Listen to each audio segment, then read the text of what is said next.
সুপ্রিয় ছাত্রছাত্রীবৃন্দ, যথারীতি সরকারি হাজী মোহাম্মদ মহসিন কলেজের অনলাইন ক্লাসে তোমাদের স্বাগত জানাচ্ছি। আমি মুকুল আহমেদ,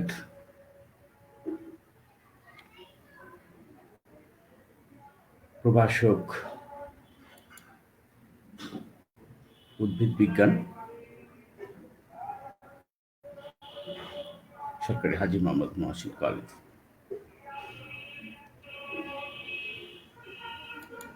সুপ্রিয় বন্ধুরা,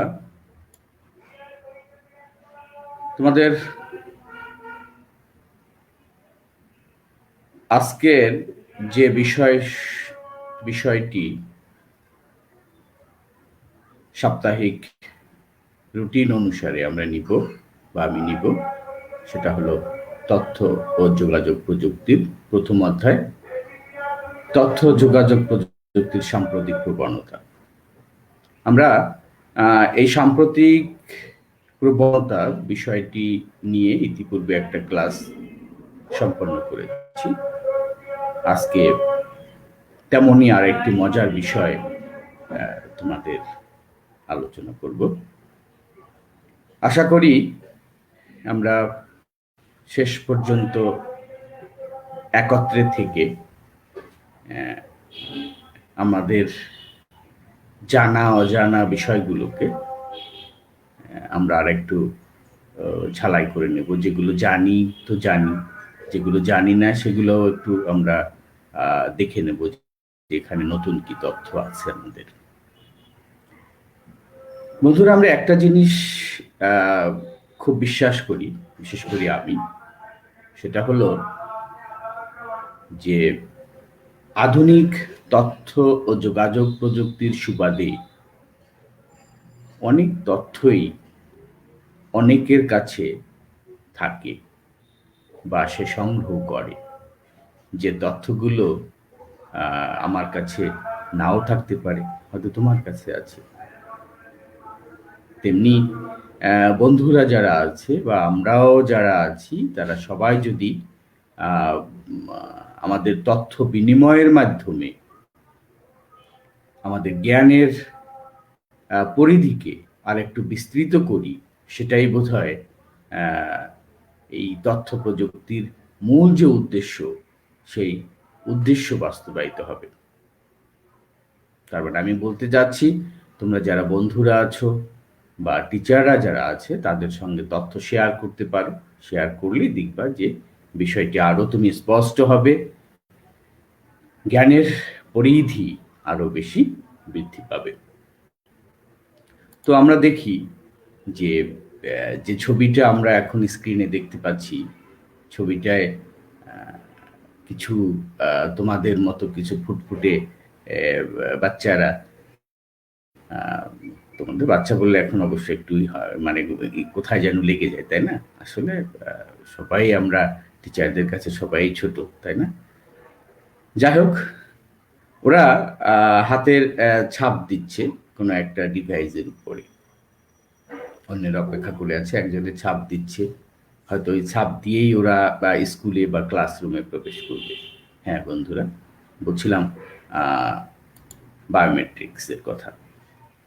বায়োমেট্রিক্স বর্তমানে সবচাইতে সিকিউরিটি মেনটেন করার জন্য বা মানে কোনো একটা অপরিচিত ব্যক্তিকে বা পরিচিত ব্যক্তিকে বর্তমান আমাদের চাহিদার সাথে সংযোগ স্থাপন করার জন্য সবচেয়ে বহুল এবং প্রচলিত একটা পদ্ধতি।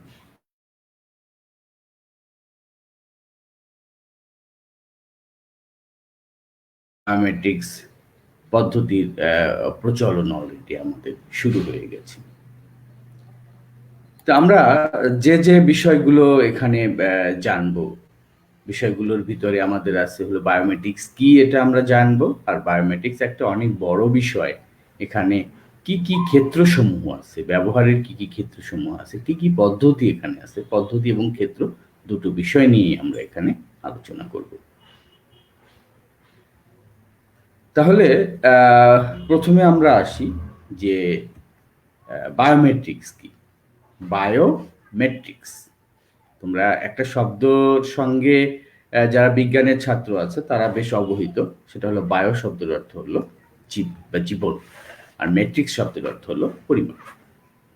তার মানে এখানে দাঁড়ায় হলো জীবনের পরিমাপ, তাই না? জীবনের পরিমাপ না বলে জীবের যে বিভিন্ন অঙ্গ প্রত্যঙ্গগুলো আছে, এদের যে আচরণগুলো আছে, সেই আচরণগুলোর উপরে ভিত্তি করে যদি আমরা কোনো ব্যক্তিকে অদ্বিতীয়ভাবে শনাক্ত করতে পারি, তখনই সেটাকে আমরা বলবো কি বায়োমেট্রিক্স। তাহলে দেখি আমরা কিভাবে এখানে সংজ্ঞায়িত করেছি।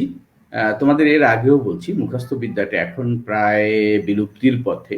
আমরা এখন আর মুখস্থ করি না, কিন্তু তারপরেও কিছু কিছু বিষয় আছে যে পড়তে পড়তে বা বুঝতে পারলে আমাদের মুখস্থ হয়ে যায় বা হয়ে যাবে।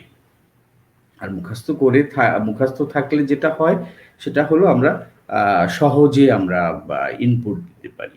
একটু যারা আমরা কম পড়ুয়া স্টুডেন্ট, কম মেধাবী বলবো না, কম পড়ুয়া স্টুডেন্ট, তাদের মুখস্থ থাকাটাই বেশিটা জরুরি হিসেবে দেখা দেয় আমাদের প্রচলিত শিক্ষা পদ্ধতিতে। তার মানে যেখানে আমাদের লিখে আসতে হয়, সৃজনশীল যদিও প্রচলিত শিক্ষা পদ্ধতির বাইরে গিয়েও একটা নতুন একটা কনসেপ্ট আমাদের আরো চমৎকার করে নিজের চিন্তা ভাবনাটাকে উপস্থাপন করার একটা সুযোগ করে দিয়েছে আমাদের সৃজনশীল শিক্ষা পদ্ধতি যেটা আছে। বিষয়টা তুমি জানবে আর তোমার মতো করে তুমি উপস্থাপন করবে। যাই হোক, বায়োমেট্রিক্স হলো এমন একটি প্রযুক্তি যেখানে কোনো ব্যক্তির দেহের গঠন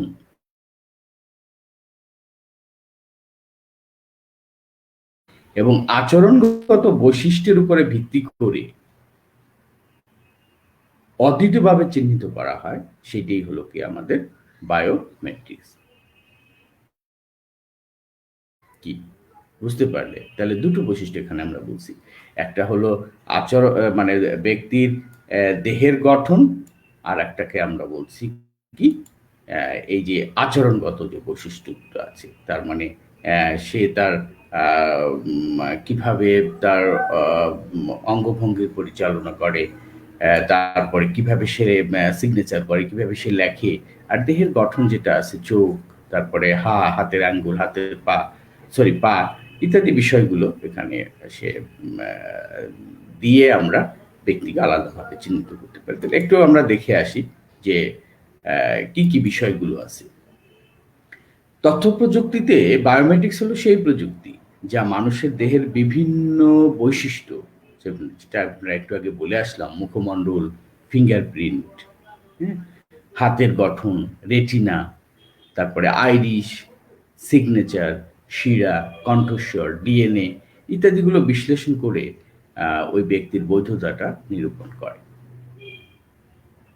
তাই তো? তাহলে মুখমণ্ডল, ফিঙ্গারপ্রিন্ট, হাতের গঠন, রেটিনা, আইরিশ, সিগনেচার, শিরা, কণ্ঠস্বর, ডিএনএ ইত্যাদি। বইতে তোমরা যদি একটু দেখো তাহলে আরো অনেক বিষয় এখানে দেখতে পাবে। আমরা এখানে মূল যে বিষয়গুলো আছে সেই বিষয়গুলো আলোচনা করব।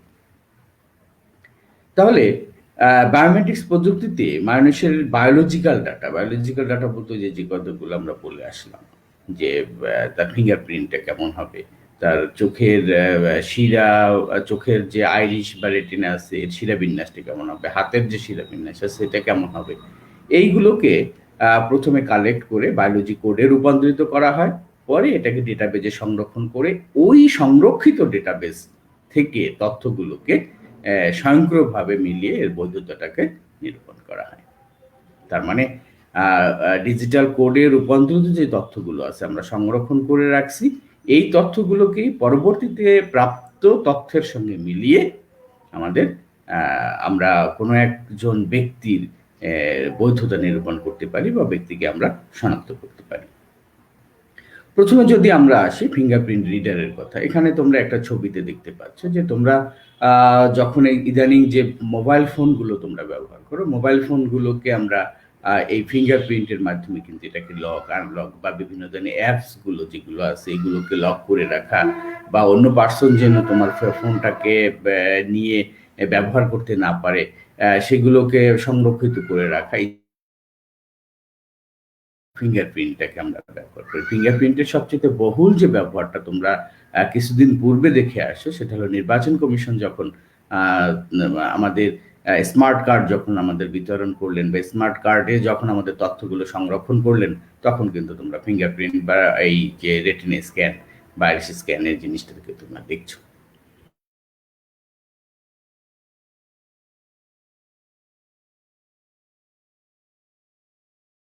মিলিয়ে পরীক্ষা করা হয়। যে কথা বলে আসছিলাম, যে প্রোগ্রাম বা ওয়েবসাইট লগ অন করতে ইউজার নেম বা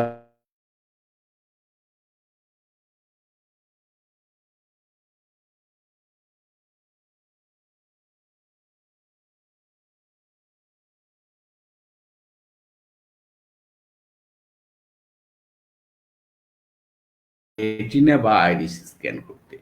এখন এই যে দুটো পদ্ধতি আমরা বললাম, এই দুটো পদ্ধতির ভিতরে কিন্তু আমরা মানে চোখের রেটিনা বা আইরিস স্ক্যান এবং আরেকটা যেটাকে আমরা বলছি যে ফিঙ্গারপ্রিন্ট, এই দুটো বিষয় কিন্তু তুলনামূলক একটা আলোচনা আমাদের বিশেষ করে সৃজনশীল প্রশ্নের ক্ষেত্রে আসে। তোমরা দুটোকে একটু ভালোভাবে যদি পড়ে রাখো, দুটোর ভিতরে কম্পেয়ার করো যে কোনটা সুবিধাজনক, কোনটা সুবিধা কম, তারপরে কোনটায় বহুল প্রচলিত, কেন বহুল প্রচলিত, ইত্যাদি বিষয়গুলো তোমরা বলতে পাবে, বা এখানে একটু দেখেও নিতে পারো যে আমরা মানে কেন চোখের রেটিনা স্ক্যানটা বেশি সুবিধাজনক কেন, বা ফিঙ্গারপ্রিন্টটা বেশি সুবিধাজনক কেন, বা বহুল ব্যবহৃত কেন। এর ভিতরে একটা বিষয় যেটা আছে সেটা হলো যে বহুল প্রচলিত হওয়ার কারণ যেটা, সেটা হলো যে মেমোরি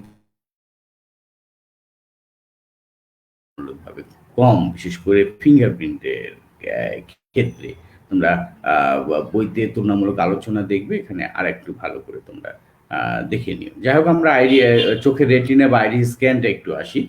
আইরিস শনাক্তকরণ পদ্ধতিতে চোখের তারার রঙিন অংশকে, এবং রেটিনা স্ক্যান পদ্ধতিতে চোখের মনির রক্তের স্তরের পরিমাপ করে ব্যক্তি শনাক্তকরণ করা হয়। তাহলে এখানে একটু আমরা খেয়াল করি যে আইরিস শনাক্তকরণ পদ্ধতিতে চোখের তারার রঙিন অংশকে, এবং রেটিনা স্ক্যান পদ্ধতিতে চোখের মনিতে রক্তের স্তরের পরিমাণ এইটাকে দিয়ে আমাদের এই ডাটাটাকে পূর্বে সংরক্ষিত ডাটার সঙ্গে মিলিয়ে আমরা ব্যক্তিকে শনাক্ত করতে পারি। বিশেষ করে সরকারি গুরুত্বপূর্ণ প্রতিষ্ঠান, মিলিটারি, তারপরে আর্থিক প্রতিষ্ঠান ইত্যাদি নিরাপত্তার জন্য আইরিস বা রেটিনা স্ক্যানটাকে আমরা ব্যবহার করি। তো বন্ধুরা, এই বায়োমেট্রিক্স প্রযুক্তিতে মানুষের বায়োলজিক্যাল ডেটা ডিজিটাল কোডের ডেটাবেজে সংরক্ষণ করে রাখা হয়, যেটা তোমাদের আগেও বলে আসছি। এবারে আসি আমরা ফিঙ্গারপ্রিন্টটা তো তোমাদের বলে আসছি, তারপরে চোখের রেটিনা স্ক্যানটাও বলে আসছি। ভয়েস রিকগনিশন যেটা আছে, আমাদের ভয়েস রিকগনিশন পদ্ধতিতে ভয়েস দিয়ে আমরা কিন্তু ওই যে দেখো গুগলে আমরা সার্চ দিতে পারি, বা অন্য যে কোনো পদ্ধতিতে, মানে কোনো কিছুকে কার্যক্রমকে সম্পন্ন করার ক্ষেত্রে আমরা ভয়েস রিকগনিশন। আর একটা যে বিষয় আছে সেটা হলো যে অনেক সময় আমরা কোনো ব্যাংক বা বিমাতে ফোন করে আমরা কাজ সেরে নিতে পারি। সেখানেও আমাদের এই আগের যে ভয়েসটা আছে সেই ভয়েসটাকে রেকর্ড করে রাখা হয়, পরবর্তী ভয়েসের সঙ্গে মিলিয়ে ও তোমাকে বৈধতা নিরূপণ করে তোমার কার্যটা সম্পন্ন করতে পারে। তাহলে এই পদ্ধতিতে মানুষের কণ্ঠস্বরকে কম্পিউটার প্রোগ্রামিং এর মাধ্যমে ইলেকট্রনিক সিগন্যালে রূপান্তরিত হয়। তাহলে কণ্ঠস্বরকে কি করবে, আমাদের ইলেকট্রনিক সিগন্যালে রূপান্তরিত করবে, তাই না? পরবর্তীতে যে কণ্ঠস্বর আমরা পাবো, ওই কণ্ঠস্বরের সঙ্গে আগের কণ্ঠস্বরের সঙ্গে বর্তমান কণ্ঠস্বরটা মিলিয়ে তারপরে তোমাকে তোমার বৈধতাটাকে নিরূপণ করবে। সাধারণত আর্থিক প্রতিষ্ঠানের টেলিফোনের মাধ্যমে লেনদেনের ক্ষেত্রে যেটা বলে আসছিলাম, এই আমাদের এই ভয়েস রিকগনিশন সিস্টেম যেটা আছে, সিস্টেমটাকে ব্যবহার করা হয়। আর ফেস রিকগনিশন যেটা আছে, প্রত্যেকটা ফেস, বিশেষ করে আমাদের মুখমণ্ডলের, দেখো যে প্রত্যেকের চেহারা কিন্তু আলাদা। যতই জমজ না কেন, দেখতে একরকম মনে হয়, কিন্তু তারপরেও কিন্তু এর ধরন কিন্তু আলাদা। আমরা যদি একটু খেয়াল করি, এখানে দেখো ছবিটাকে যদি আমরা একটু বড় করে দেখি, তাহলে দেখো এখানে এই যে ছবিটায় প্রত্যেকটা এক একটা বিন্দুটাকে নিরূপণ করা হয়েছে, তার ছবি মানে ওর চেহারার প্রত্যেকটা অংশে একটা বিন্দু বিন্দু দিয়ে ওই বিন্দুটাকে সংযোগ রেখা করে একটা 3 ডাইমেনশন একটা স্ট্রাকচার নেওয়া আছে, যেটাকে ডিজিটাল কোডে রূপান্তরিত করে রাখা হয়। পরবর্তীতে আমাদের বর্তমানে প্রাপ্ত যে ডাটাগুলো আছে ওই ডাটাগুলোর সঙ্গে মিলিয়ে তারপরে আমাদের ব্যক্তিকে শনাক্তকরণ করা হয়। যেটা বলে আসছিলাম, দেখো যে ফেস রিকগনিশন পদ্ধতিতে প্রত্যেক মানুষের মুখমণ্ডলের ইউনিক বৈশিষ্ট্য, কিছু কিন্তু আছে কমন বৈশিষ্ট্য, কিন্তু ইউনিক বৈশিষ্ট্য যে বৈশিষ্ট্যের কারণে ও অন্য ব্যক্তি থেকে আলাদা বৈশিষ্ট্য, যেমন দুই চোখের মধ্যবর্তী দূরত্ব, নাকের দৈর্ঘ্য, ব্যাস, চোয়ালের কৌণিক পরিমাপ, এর উপরেই কিন্তু একজন মানুষের চেহারার যে বৈপরীত্য বা যে আলাদা ভাব, এই আলাদাটা কিন্তু প্রকাশ পায় এর কারণেই। তা চোয়ালের কৌণিক পরিমাপ ইত্যাদি ফেস রিকগনিশন সিস্টেমের মাধ্যমে পরীক্ষা করে ব্যক্তিকে শনাক্তকরণ করা হয়। কোনো বিল্ডিং বা কক্ষের প্রবেশদ্বার বা মানে আইডি শনাক্তকরণের ক্ষেত্রে আমরা ফেস রিকগনিশন সিস্টেমটাকে ব্যবহার করতে পারি। আচ্ছা, এরপরে হ্যান্ড জিওমেট্রি যেটা আছে, আমরা আগে দেখাইছিলাম ফিঙ্গারপ্রিন্ট, তার মানে শুধুমাত্র হাতের যে আঙ্গুল আছে, আঙ্গুলের যে রেখাগুলো আছে, রেখা তো বলা যাবে না, ওর যে বিভিন্ন যে ছাপটা পড়ে, এই ছাপ দেখে আমরা ব্যক্তিকে শনাক্ত করতে পারি। এখানে আমরা পুরো হাতকেও আমরা বায়োমেট্রিক্স সিস্টেমের একটা উপাদান হিসাবে আমরা নিতে পারি। হ্যান্ড জিওমেট্রি পদ্ধতিতে বায়োমেট্রিক্স ডিভাইস দ্বারা মানুষের হাতের আকৃতি বা জ্যামিতিক গঠন ও সাইজ নির্ণয়ের মাধ্যমে মানুষ শনাক্তকরণ করা হয়। এখানে আমাদের পুরো হাতটা, এখানে তোমরা ছবিটা যদি আগের মতো করে আমরা একটু দেখাই, তাহলে এখানে দেখো যে এই পুরো হাত ডিভাইসের উপরে দিয়ে তারপরে কিন্তু আমাদের ব্যক্তিকে শনাক্তকরণ করা হয়েছে, মানে ডাটাটাকে কালেক্ট করা হয়েছে। পরবর্তীতে ওই ডাটার সঙ্গে মিলিয়ে আমাদের ব্যক্তি শনাক্তকরণ করা যেতে পারে। তো চাকরিজীবীর উপস্থিতি নির্ণয়ের ক্ষেত্রে লাইব্রেরি, ডেটা সেন্টার, আসামি শনাক্তকরণ ইত্যাদি গুরুত্বপূর্ণ ক্ষেত্রে আমরা হ্যান্ড জিওমেট্রিটাকে ব্যবহার করতে পারি। পদ্ধতিটা সেম, ডিভাইসটা একটু আলাদা হবে, আর আমাদের যে উপাদানের সাহায্যে আমরা এই নিরূপণের কাজটা করব সেটা একটু আলাদা হবে, তাই তো? আচ্ছা, এরপরে আসি আমরা ওই যে শিরা বিশ্লেষণ। একটা জিনিস দেখো, যে মানুষের প্রত্যেকটা অংশ যদিও দেখতে মানুষ, কিন্তু তারপরেও কিন্তু সে কিন্তু বৈশিষ্ট্যে আলাদা। এই বৈশিষ্ট্যগুলোই কিন্তু আমাদের বায়োমেট্রিক সিস্টেমের মূল বিষয়। যেখানে আমরা এখানে ছবিতে দেখো যে হাতের যে শিরাগুলো আছে, আপাত দৃষ্টিতে মনে হয় সবারই শিরা আছে, উপশিরা আছে ইত্যাদি, কিন্তু এখানে কিন্তু শিরার যে প্যাটার্ন, শিরার যে বিন্যাস, এই বিন্যাসটা কিন্তু আলাদা। এই বৈশিষ্ট্যটাকে যদি আমরা আগে সংরক্ষণ করে রাখি, পরবর্তীতে ওই বৈশিষ্ট্যের সঙ্গে মিলে আমরা ব্যক্তিকে আলাদা করতে পারবো।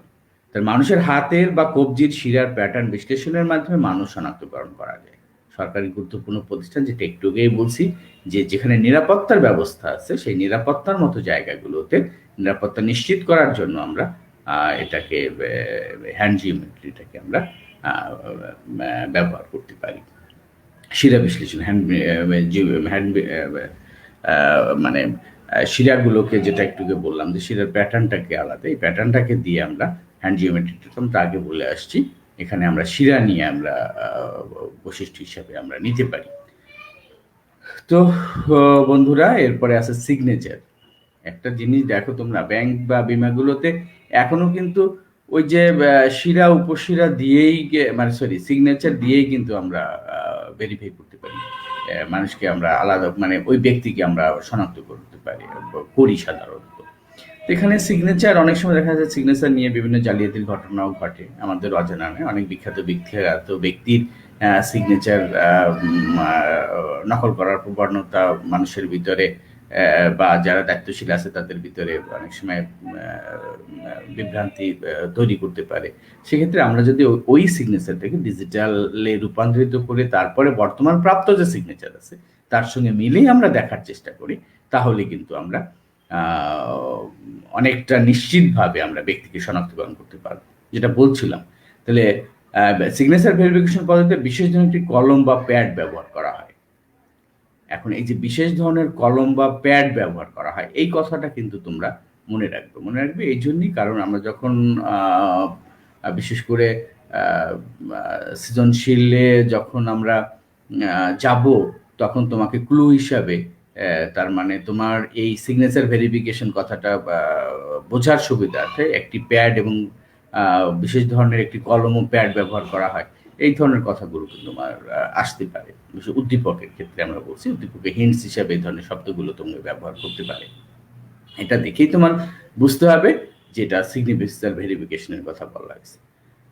তো এখানে দেখা যায় লেখার স্বাক্ষরের আকার, লেখার গতি, হ্যাঁ, তারপরে সময় এবং চাপ পরীক্ষা করে দেখো একই ধরনের ক খ গ ঘ এ বি সি ডি দিয়ে আমরা লিখি, তারপর কিন্তু প্রত্যেকের লেখার ধরন আলাদা। যদি লেখা একই রকমও দেখতে হয় মানে অনেক সময়, তারপর কিন্তু এর কত গতিতে সে লিখলো, কি পরিমাণ চাপ সে প্রয়োগ করলো, কত সময় ধরে সে লিখলো, ইত্যাদি বিষয়গুলো কিন্তু প্রত্যেকের কিন্তু আলাদা, তাই না? কি অবাক কাণ্ড, তাই না? আমরা মানুষ, তারপরেও কিন্তু প্রত্যেক না মননে, তারপর আচরণে প্রত্যেকে কিন্তু আলাদা একটা সত্তা। ছেলে, মেয়ে, বাবা, মা, ভাই, বোন সবাই আলাদা সত্তা। এই সত্তাটাকে কাজে লাগায়ে আমাদের এই বায়োমেট্রিক্স পদ্ধতিতে আমাদের কাজে লাগানো হয়েছে। তাহলে ব্যাংক, বিমা, অন্যান্য প্রতিষ্ঠানে স্বাক্ষর শনাক্তকরণের ক্ষেত্রে এই আমাদের সিগনেচার ভেরিফিকেশনটাকে আমরা ব্যবহার করতে পারি। আচ্ছা, সর্বোপরি যেটা আছে ডিএনএ টেস্ট। ডিএনএ টেস্টে দেখা যায় অনেক সময় যে কোনোভাবেই তুমি তার যে বর্তমান ডেটাটা তুমি পাচ্ছ না। মনে করো যে আগুনের দুর্ঘটনায় কোনো ব্যক্তি এমনভাবে মানে মৃতদেহটা নষ্ট হয়েছে যে ওখান থেকে কোনো কিছুই আর কালেক্ট করা সম্ভব হয় না। ডিএনএ এমন একটা জিনিস, ডিএনএ তোমরা জানো, বিজ্ঞানের ছাত্র যারা আছে, ডিঅক্সিরাইবো ডি তাই না, ডিএনএ, এই ডিএনএটাকে অন্য যারা আছে তারা একটু বিভ্রান্ত হবে, আমরা ওদিকে না যাই। একটা বিশেষ করে মানুষের যে কোনো অংশ পেলে ওখান থেকে একটা ক্ষুদ্রাতি ক্ষুদ্র একটা বিষয় আমরা ওখান থেকে নিতে পারি, যেগুলো কালেক্ট করে বিশেষ ল্যাবের মাধ্যমে ওটাকে আমরা সংগ্রহ করে আমরা আগে তার যে আত্মীয় স্বজন আছে তাদের ডিএনএর সঙ্গে আমরা মিলে তারপরে আমরা ব্যক্তিকে আমরা শনাক্তকরণ করতে পারি। তাহলে ডিএনএ টেস্ট পদ্ধতিতে কোনো ডিএনএ অণুর কম্পিউটার প্রোগ্রামিং এর মাধ্যমে পূর্বে সংরক্ষিত ডিএনএ অণুর তুলনা করে আমরা ব্যক্তি শনাক্তকরণ করা সম্ভব। বিশেষ করে একটুকে যেটা বলছিলাম যে সম্পর্ক নির্ণয়ের ক্ষেত্রে, মৃতদেহ শনাক্তকরণের ক্ষেত্রে এই ডিএনএ টেস্টটাকে ব্যবহার করা হয়। অনেক দিন আগে ছেলে চলে গেছে বা মেয়ে চলে গেছে, তার সঙ্গে কোনো দেখা নাই, সে আবার ছেলে মেয়ে দাবি করতেছে। বাংলা ছায়াছবিতে যেগুলো বিভিন্ন সময় দেখা যায়, তাই না, ডিএনএ টেস্টের মাধ্যমে তাকে দেখলো যে না, এ তারই ভাই বা তার বোন বা তার ছেলে বা মেয়ে ইত্যাদি না। বা ওই যে আমরা রানা প্লাজায় যে অগ্নিকাণ্ড বা সরি যে দুর্ঘটনা ঘটলো, ওখান থেকে ব্যক্তিকে খুঁজে পাওয়া যাচ্ছিল না, সেখান থেকেও কিন্তু আমরা এই ডিএনএ টেস্টের মাধ্যমে আমরা তার পরিবারের কাছে লাশ হস্তান্তর বা পরিবারের সম্পর্ক নির্ণয়ের ব্যাপারটা আমরা করতে দেখেছি। যাই হোক, এই ছিল আমাদের মোটামুটি বায়োমেট্রিক্স পদ্ধতির যে বিভিন্ন বিষয়গুলো আমরা আলোচনা করছি। আমরা খুব প্রাথমিক ধারণাটা তোমাদের দিলাম। এই বিষয় সম্বন্ধে আরও যদি তোমরা বিস্তারিত পেতে চাও, তাহলে ওই যে সেই যথাযথ কথা যে তোমরা যারা বই সংগ্রহ করছো ইতিমধ্যে ভালো, আর যারা না করো মানে এখনো করতে পারোনি, তারা একটা বই সংগ্রহ করে নাও। বিশেষ করে তোমাদের আইসিটি এখন মানে বোর্ডের বই পাওয়া যায় একটা, এনসিটিভি বই, বাংলা, ইংরেজি এবং আইসিটি তিনটেই পাওয়া যায়। তোমরা আইসিটি বইটা কালেক্ট করে নিও, বা পুরানো কারো কাছে থাকলে সেখান থেকেও নিয়ে নিতে পারো। তবে বোর্ডের বইটা যেহেতু এবারে প্রথম আসছে, আমার মনে হয় হ্যাঁ কাছে রাখা ভালো। কারণ এবারে আমি কালকেই বোধহয় দেখলাম যে ঢাকা বিশ্ববিদ্যালয়ের ভিসি স্যার বললেন যে আমাদের যে পাঠ্যসূচি তার বাইরে কোনো প্রশ্ন করা যাবে না। আসলে তো করা উচিত না, এতদিন কীভাবে করলো আল্লাহ মানে সবাই আমাদের। কারণ একটা ছেলে যে পাঠ্যসূচিতে পড়ে ভর্তি পরীক্ষার সময় তার বাইরে গিয়ে পরীক্ষা দেবে, এটা কেমন ব্যাপার?